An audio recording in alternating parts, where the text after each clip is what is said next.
பொள்ளாச்சி வனசரக பகுதிக்கு உட்பட்ட பொள்ளாச்சி வால்பாறை சாலையில் கேரளா நெல்லியம்பதியை பூர்வீகமாக கொண்ட சுள்ளிக்கொம்பன் என்ற காட்டு யானை 3 மாதத்திற்கு ஒருமுறை கேரளா வனப்பகுதியை விட்டு ஆனைமலை புலிகள் காப்பகம் பகுதிக்கு வருவது வழக்கம்.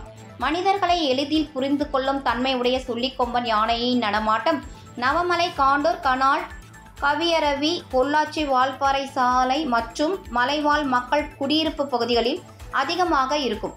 மாலை வேளைகளில் வனப்பகுதியை விட்டு வெளியே வரும் சுள்ளிக்கொம்பன் வாகன ஓட்டிகளை தொந்தரவு செய்யாமல் சாலையோரமாக நடந்து வனப்பகுதிக்குள் சென்று விடுகிறது.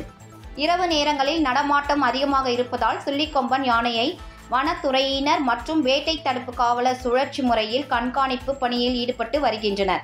இரவு நேரங்களில் வால்பாறை செல்லும் வாகன ஓட்டிகளுக்கு காட்டு யானை நடமாட்டம் குறித்து எச்சரித்து பாதுகாப்பாக செல்லும்படி வனத்துறையினர் அறிவுறுத்தி வருகின்றனர்.